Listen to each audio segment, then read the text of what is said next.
ചാലക്കുടി ചന്തയ്ക്ക് പോകുമ്പോൾ ചന്ദനച്ചപ്പുള്ള മീൻകാരി പെണ്ണിനെ കണ്ടേ ഞാൻ. ചെമ്പല്ലി കരിമീൻ ചെമ്മീനേ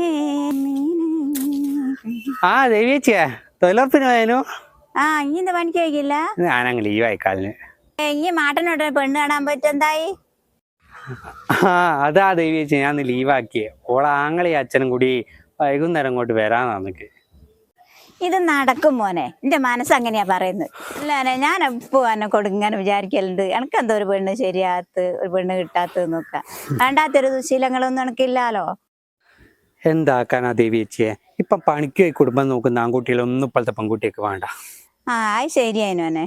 എനിക്കൊരു മോളുണ്ട്, എനിക്ക് ഞാൻ കല്യാണം കഴിച്ചു തരുവായിരുന്നു. എനിക്ക് അത്ര ഇഷ്ടമായിരുന്നു എന്നെ. മോനെ ഞാൻ പോട്ടെ, ഞാൻ തോലെ എല്ലാരും പോയി, ഞാൻ പോട്ടെ. നേരം വായിപ്പോയി, ഒരുപാട് പണിയുണ്ട് പോയിട്ട്.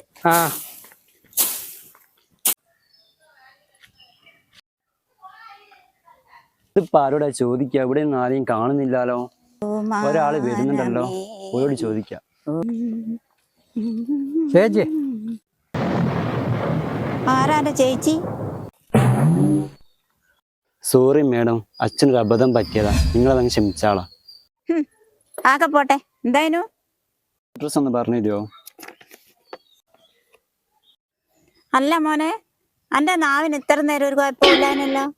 ആ എന്തേച്ചി നിങ്ങൾ അങ്ങനെ പറഞ്ഞേ? എനിക്ക് എഴുത്തും വായന ഒന്നും അറിഞ്ഞൂടാ, ഞാൻ തൊള്ളയും കൊണ്ട് തന്നെയാ പറഞ്ഞൂടാ. വിദ്യാഭ്യാസമില്ല, വിവരമില്ല, അഹങ്കാരത്തിനിട്ട് കുറവുമില്ല.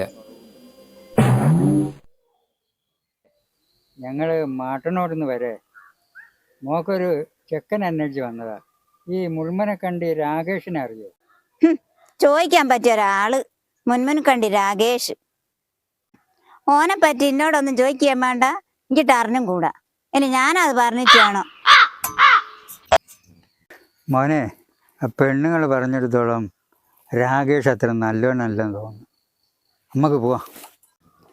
ഏയ് കാരണറേ, നിങ്ങളെ ബേക്കിലിരിക്കുന്ന ഓനെക്കാട്ടും 2 or 3 വയസ്സേ എനിക്കുള്ളൂ. നിങ്ങൾ ചേച്ചി അമ്മയെന്നൊന്നും വിളിക്കാൻ പറ്റണ്ട.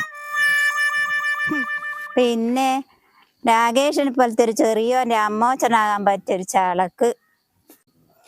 അയാൾ എന്നെ ചേച്ചിയെന്ന് വിളിച്ചപ്പോ ഞാൻ എൻ്റെ മനസ്സിൽ വിചാരിച്ചതാ, അയാൾ എന്തിനോ ഈ നാട്ടിൽ വന്ന് അത് ഞാൻ മുടക്കും. പുളിക്കൂലേ ദേവിയോടാ കളി.